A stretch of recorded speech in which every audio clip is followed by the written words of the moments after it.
everybody, as you know, I'm Chris from HPX Media, and I'm super excited to chat with you guys today about something that is going on, which I'm really excited about.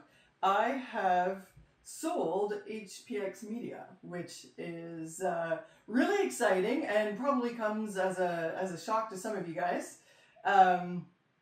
And I'm going to send out a letter and, I'm going to elaborate on all this in a lot more detail, and I'll chat with everybody individually, of course. So over the last few years, the business has gotten pretty large, and I was just really never able to scale it up properly. And there's a variety of reasons for this, and most of it comes down to this really being my first business. And, when I started the business, I was learning on the fly, as many of us do. Some things work, you do some things right the first time, then you do some things not so right the next time, and then, of course, you have to redo it. And with the web stuff, like that stuff is all pretty straightforward for me. It's the business stuff that, doing what, when, scaling processes, all this kind of stuff, hiring, firing, as you're all business owners yourselves, so you're quite aware. And the business got big, and the business got complicated too. And sorry, not the business, but the industry got complicated. I've been in this industry since like 2000. So I'm on year, I don't even like to tell any people, like I'm on year 25, I guess, at this point. And, when I first started out, web design was so simple, like you created a website in HTML, you did it all in tables, and, and that was it. It took hours to do. It was so easy, and even when I started this business back in 2011, 2012, somewhere around there, it was a lot simpler then. Like obviously we had social media and we had ads, and SEO was a thing, but it's changed so much in the last 10 years. Search engine optimization, mobile websites, accessibility. These are all things that are huge. Like you can just specialize in one of these things, and I'm trying to do this across a whole business, and I found it was really hard to bring in good staff that were part-time, and my sales engine, I'm still building the site, so how do you do the sales when you're building the sites? And obviously this is something that you were all familiar with, but it was really hard to scale up on that treadmill. And then I took a ton of Tony Robbins training, which gave me all the answers. But by that point, I've been I was too burnt out, too exhausted, and I thought, okay, as much as I love this business, I think I'm gonna have to sell it, and that is how I've arrived to this decision. So I know well, firstly, actually, I want to thank you guys so much for being such amazing clients. And I belong to a lot of online forums, and so many people complain about their clients and lament how awful they are. And I'm so grateful, my client, you've all been so wonderful. You're so... many of you are very engaged, and those who aren't engaged are still, really friendly people that, I'm always happy to chat with. And I've just been so lucky, and everybody pays so quickly, which is wonderful. And I'm just so grateful for all of you. Like, I couldn't have done this business without you guys, and so I'm so grateful for that. You've made this more than a business to me. Like I really looked at everybody as HPX family, and so I'm just really grateful for all of you. Thank you. Now, the question everybody's going to be wondering is, who is the buyer? And I will explain that super quickly, but I'll know that I'm going to reach out to everybody individually, and we'll chat about everything in a little bit more detail. But the buyer is not local. I mean, they're Canadian, but they're not local in the valley here. And when I decided to sell, it was important to me, like it wasn't, just selling the business, okay, sell it, and get out of here. Like we've all done a lot of work together. And it's important to me that this business went to somebody who delivered the same caliber of service, the same way I did, or better. And there were people local who were interested, and there were people down island who were interested as well.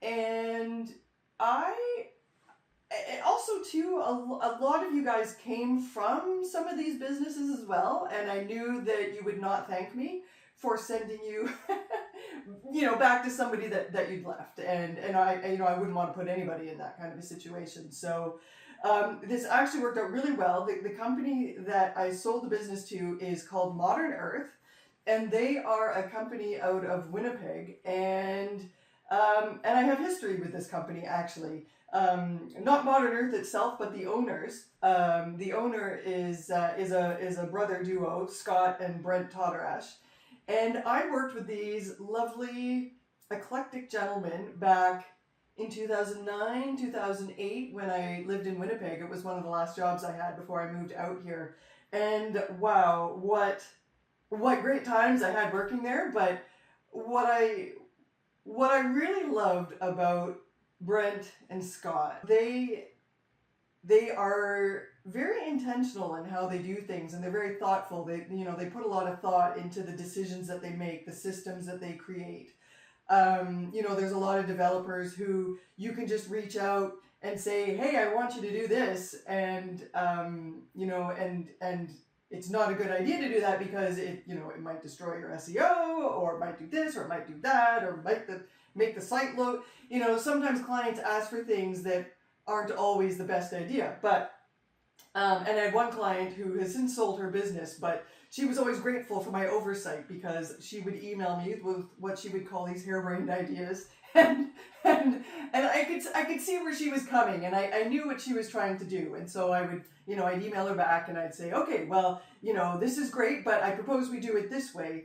Because for this reason, this reason, this reason, and she would be, oh, I'm so grateful that I have you because I wouldn't have known any of that. So and when you deal with some of the junior businesses, junior developers, junior designers, they don't always know what is a good idea and what is a bad idea. They just, oh, the client's asking for this, so I'm going to do that. But that's not always best. And I wanted somebody who had that experience, who could look at the things that people ask for and say, okay, well, yeah, I see what you're doing, but what do you think if we do it this way? Yeah, and locally, there's the typical players in town that do WordPress, and my knowledge of the industry locally is somewhat limited. Obviously, North Island College has, every year there's a new crop of graduates that are coming out, and they may have started agencies, but even if any of them had come across my radar, I would have been concerned about their level of experience. And you get a designer and they just see designer, you ask for something and they do it with a designer's eye. They don't look at the development, what are the consequences of the development if you do it this way. And if you get a developer who doesn't really have that user,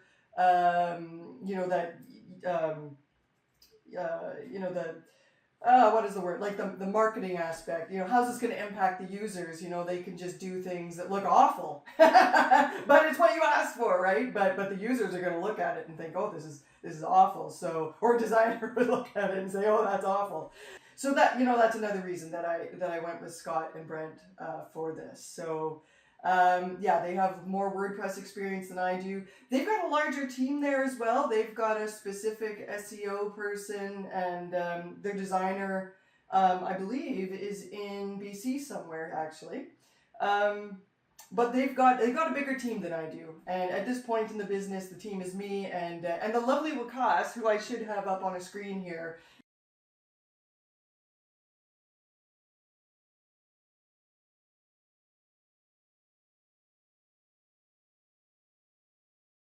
So going forward, this is really just the announcement video. I wanted to explain to you guys in my words however ineloquent, how I came to this decision, how I chose the owners, and what it's going to look like going forward for you guys.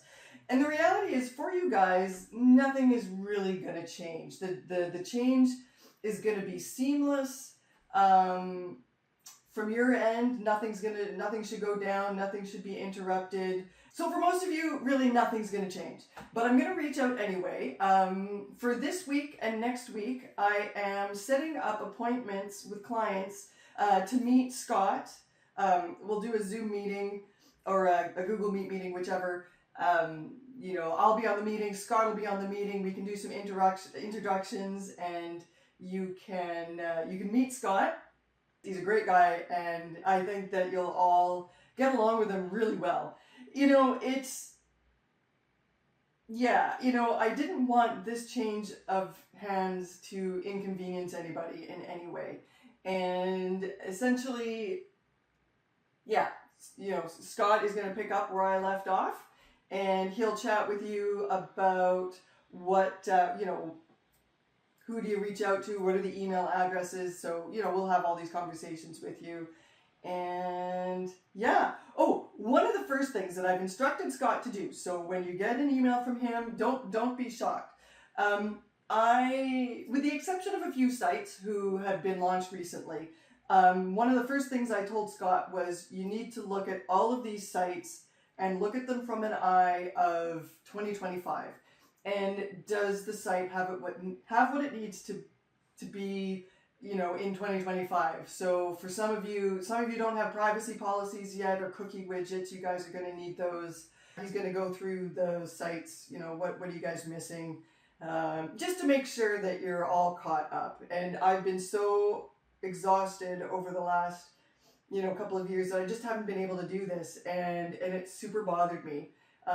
Because you do need privacy policies, you do need a cookie widget and things like that. So I really want you guys to, to be given those options again, to be able to go forward with that. So thank you again so much, everybody, for your love and support over the last, 14, 15 years. I've been really grateful to have you on board.